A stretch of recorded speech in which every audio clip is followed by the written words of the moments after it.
Hello बच्चों, welcome to my YouTube channel. स्वागत है आपका मेरे इस वीडियो में। आज हम हिंदी की क्लास करने वाले हैं।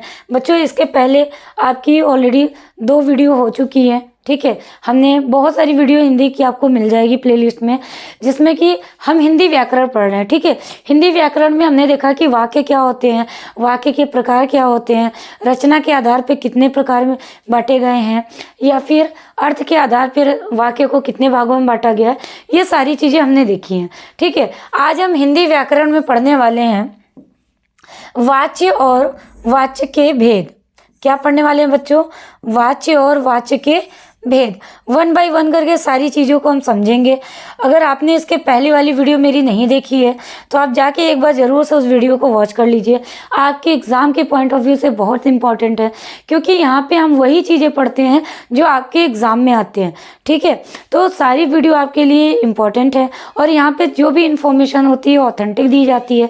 तो अगर चैनल को सब्सक्राइब नहीं किया है तो एक बार ज़रूर से चैनल को सब्सक्राइब कर लें, और अपडेट हमेशा आपको करते रहेंगे। हम जैसे जैसे हमारी जो भी इन्फॉर्मेशन होगी हम आप तक उसको पहुंचाते रहेंगे। ठीक है, तो आइए देखते हैं। सबसे पहले हम क्या पढ़ेंगे? हिंदी पढ़ेंगे। हिंदी की ऑलरेडी क्लास हो गई है, जिन बच्चों ने नहीं देखा है देख लीजिएगा।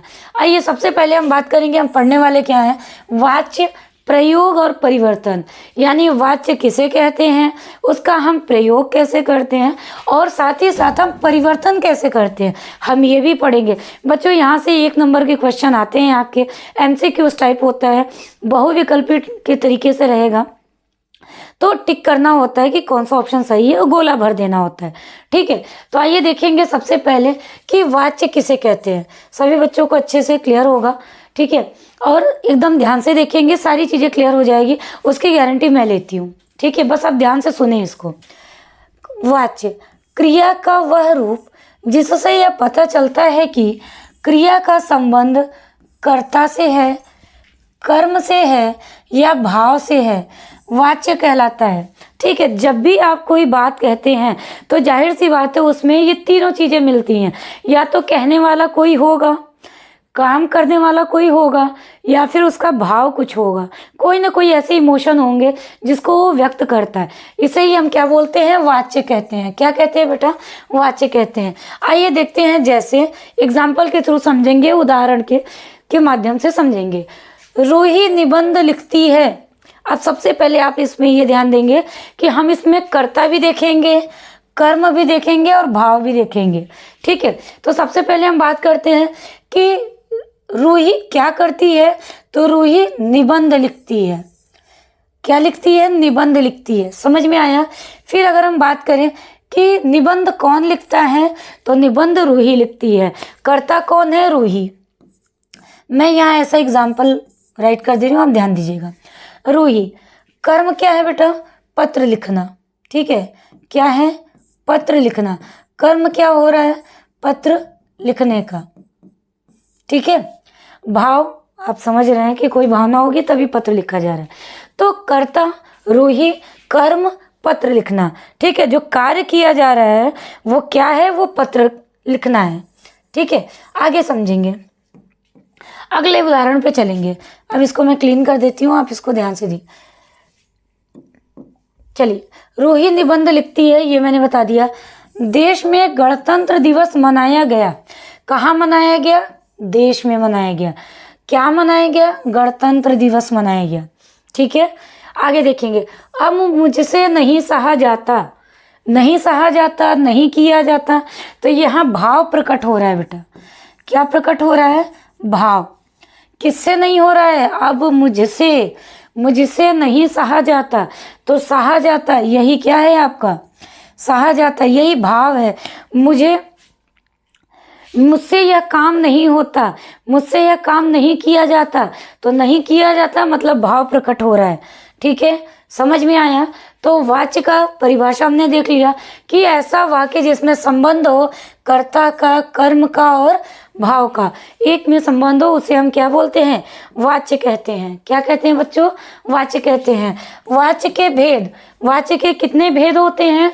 तो वाच्य के 3 भेद होते हैं। कितने भेद होते हैं? 3 होते हैं। कर्तवाच्य, कर्मवाच्य और भाववाच्य। सभी बच्चे क्लास में ही बोल के ऐसा रिपीट कर लेंगे। ठीक है, बोल देंगे तो याद हो जाएगा। कर्तवाच्य, कर्मवाच्य और भाववाच्य। वाच्य के कितने भेद होते हैं? 3 भेद होते हैं। हो गया, आगे देखते हैं। अब इसको 1 बाय 1 करके हम पढ़ेंगे, एक एक करके पढ़ेंगे कि कर्तवाच्य क्या होता है, कर्मवाच्य क्या होता है या भाववाच्य क्या होता है। ये सारी चीजें हम पढ़ेंगे। कर्तवाच्य देखेंगे, जब वाक्य में क्रिया का कर्ता प्रधान होता है तब कर्तवाच्य होता है। सही बात है। क्या जो करता है वही तो प्रधान होगा ना, तभी हम क्या बोलेंगे? कर्तवाच्य बोलेंगे। उदाहरण के तौर पे राम पुस्तक पढ़ता है, राम क्या करता है? पुस्तक पढ़ता है। तो इसमें प्रधानता जो है वो किसकी है? राम की है। राम नहीं होगा तो पुस्तक कौन पढ़ेगा? पुस्तक कोई नहीं पढ़ पाएगा ना। तो ये राम का होना जरूरी है। कर्ता यहाँ प्रधान है, राम पुस्तक पढ़ता है। महिलाएं गीत गाएंगी, महिलाएं नहीं होंगी तो गीत कौन गाएगा? तो इसलिए महिलाएं इसमें क्या है? कर्ता प्रधान है। ठीक है, यानी कि मेन गीत गाने वाला कौन है? महिलाएं ही तो है। तो इसे हम क्या बोलेंगे? कर्ता। और यही क्या है? प्रधान है। ठीक है, कर्ता प्रधान।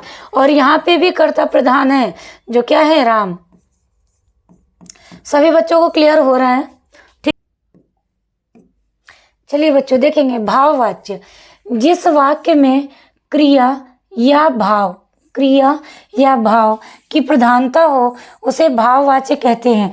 दूसरे शब्दों में, जब वाक्य में न तो कर्ता की प्रधानता हो और न कर्म की, बल्कि क्रिया का भाव ही प्रधान हो तो वहाँ क्या होता है? भाववाच्य होता है। अभी देखेंगे इधर भी मैंने बताया आपको भाववाच्य क्या होता है। ठीक है, जिसमें आपके कर्ता की प्रधानता हो और ना ही कर्म की, ना ही कर्ता प्रधान हो और ना ही कर्म वहाँ पे प्रधान हो, बल्कि भाव प्रधान हो, उसे ही हम क्या बोलते हैं? भाववाच्य कहते हैं। क्या कहते हैं? भाववाच्य। हमसे वहाँ नहीं ठहरा जाता, नहीं किया जाता, इस तरीके का आप भाव प्रकट करते हैं ना। उससे आगे क्यों नहीं बढ़ा जाता? नहीं बढ़ा जाता, वो भी आप देख रहे हैं। मुझसे शोर में नहीं सोया जाता, आप देख रहे हैं, ये सारे भाव प्रकट हो रहे हैं ना। मोहन से टहला भी नहीं जाता, ये भी आपका क्या है? भाववाच्य। मुझसे उठा नहीं जाता, मुझसे सोया नहीं जाता, नहीं किया जाता, नहीं हो पाता। तो ये सारे क्या है? ये भाववाच्य हैं। ये सारे क्या कहलाते हैं बेटा? भाववाच्य। ये भाववाच्य जिसमें भावना आपको दिखाई दे रही है, इसमें कर्ता प्रधान नहीं है। ठीक है, इसमें कर्ता प्रधान नहीं है, इसमें कर्म प्रधान नहीं है, इसमें आपका भाव प्रधान होता है। इसे ही हम क्या कहते हैं? भाववाच्य कहते हैं। ठीक है, समझ में आ रहा है बच्चों? आगे देखेंगे। चलिए बच्चों पढ़ेंगे भाववाच्य। हमने पढ़ लिया भाववाच्य, अब हम पढ़ेंगे कर्मवाच्य। ठीक है, वो स्लाइड में मैंने ऐड नहीं किया था, मैंने इधर राइट किया, आप इसको देख लीजिए।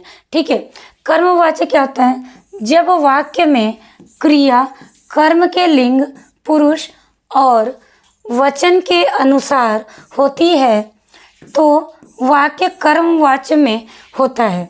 फिर से ध्यान से देखेंगे, जब वाक्य में क्रिया कर्म के लिंग, पुरुष और वचन के अनुसार होती है तो उसे कर्मवाच्य कहते हैं। ठीक है, उदाहरण देखेंगे, नितिन से पुस्तक पढ़ी जाती है। क्या की जाती है? नितिन से पुस्तक पढ़ी जाती है। तो आप ये ध्यान देंगे कि यहाँ पे क्या हो रहा है? कर्मवाच्य हो रहा है। पुस्तक पढ़ी जा रही है।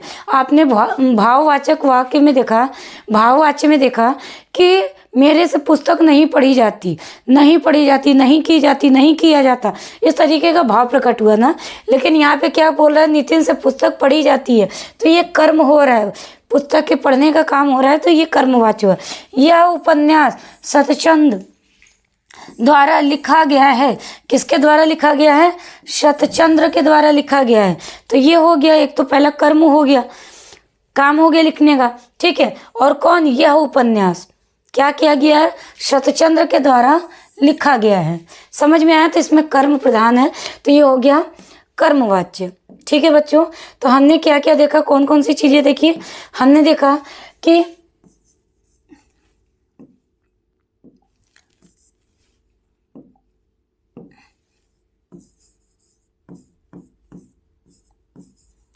कर्तवाच्य क्या होता है, कर्मवाच्य क्या होता है, और भाववाच्य देखा। ठीक है, भाव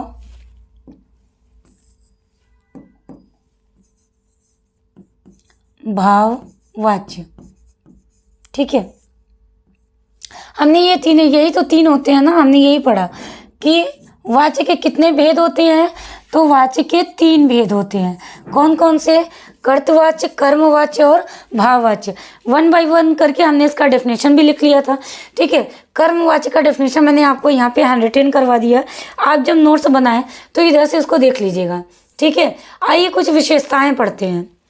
बात करें वाच्य के भेदों की विशेषताएं। वाच्य के भेद के क्या क्या विशेषताएं हैं, हम वो पढ़ेंगे। वाच्य के भेदों के कितने विशेषता, क्या क्या विशेषताएं हैं, हम वो पढ़ेंगे। पहला, कर्तवाच्य में वाक्य में कर्ता की प्रधानता होती है। किसकी प्रधानता होती है? कर्ता की।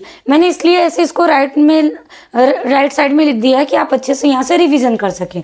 दूसरा, कर्मवाच्य में वाक्य में क्रिया का संबंध प्रयुक्त कर्म से होता है। अभी मैंने आपको बताया कि सत्यचंद्र द्वारा क्या लिखा गया था ना उपन्यास, तो वो मैंने आपको दिखाया कर्मवाच्य। आगे, भाववाच्य में वाक्य में कार्य का मुख्य विषय भाव होता है। ठीक है, मुझसे चला नहीं जाता, मुझसे चला नहीं जाता। आप देखेंगे क्या इसमें आपका भाव प्रकट हो रहा है ना, कि आप अपनी बातों को कह रहे हैं कि मुझसे चला नहीं जाता। तो ये कौन सा हो जाएगा, ये सेंटेंस, ये कौन सा वाच्य हो जाएगा? तो ये हो जाएगा भाववाच्य, भाववाच्य। ठीक है, अभी आने वाली वीडियो में हम यही पढ़ेंगे कि कैसे हम कर्मवाच्य से भाववाच्य में बदल सकते हैं। ये सारी चीज़ें हम पढ़ने वाले हैं। ठीक है, कि कैसे कर्तवाच्य से कर्मवाच्य में बदलते हैं और कर्तवाच्य से भाववाच्य में बदलते हैं। वो सारी चीज़ें हम आने वाली क्लास में देखेंगे। ठीक है बच्चों, आगे देखेंगे कि अंतर क्या होता है। कर्तवाच्य और कर्मवाच्य में अंतर इस प्रकार है। कौन कौन से अंतर है, ध्यान देंगे। कर्तवाच्य में कर्ता की प्रधानता होती है, जबकि कर्मवाच्य में कर्म की प्रधानता होती है। अभी मैंने आपको बताया था कि कर्मवाच्य में क्या होता है, कर्म की प्रधानता होती है, और जबकि कृतवाच्य में कर्ता की प्रधानता होती है। हमने परिभाषा के भी माध्यम से देखा है। कृतवाच्य की क्रिया हमेशा कर्ता के लिंग, वचन और पुरुष के मुताबिक होती है, वहीं कर्मवाच्य की क्रिया कर्म के लिंग, वचन और पुरुष के मुताबिक होती है। यहाँ पे कर्ता के और यहाँ कर्म के, दोनों ध्यान देंगे। कृतवाच्य में कर्ता का कार्य दर्शाया जाता है, जबकि कर्मवाच्य में कार्य और कर्ता का संबंध बताया जाता है कि दोनों के बीच में क्या संबंध है। ठीक है, तो ये हो गया कृतवाच्य और कर्मवाच्य में अंतर। चलिए, तो आज के लिए हम इतना ही रखते हैं। आई होप आपको वीडियो अच्छी लगी हो। वीडियो पसंद आई हो तो बेटा एक बार लाइक ज़रूर से कर दीजिए। आप लोग वीडियो देख लेते हैं लेकिन लाइक नहीं करते। वीडियो अच्छी लगी तो ज़रूर उसको लाइक करना है। ठीक है, अगर आप चैनल पे पहली बार हैं तो चैनल को सब्सक्राइब कर लीजिएगा। इसके पहले जो वीडियो मैंने ऑलरेडी अपलोड कर दी है, आपने नहीं देखा है तो आप जाके एक बार ज़रूर से उसको देखिए और अपने दोस्तों के साथ इसको शेयर कर दिया करिए। बहुत ज़रूरी होता है, बहुत ऐसे बच्चे हैं जिनको नीड होती है। ठीक है, तो आप उनको शेयर कर सकते हैं। Thank you for watching this video. धन्यवाद करती हूँ आपका वीडियो देखने के लिए। प्रेजेंटेड बाय मी।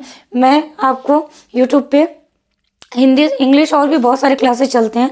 तो अगर आप हमसे पढ़ना चाहते हैं, आप हमसे जुड़ना चाहते हैं तो आप चैनल को सब्सक्राइब ज़रूर से कर लीजिएगा। ठीक है, मिलते हैं नेक्स्ट वीडियो में। तब तक के लिए जय हिंद, जय भारत, गुड बाय।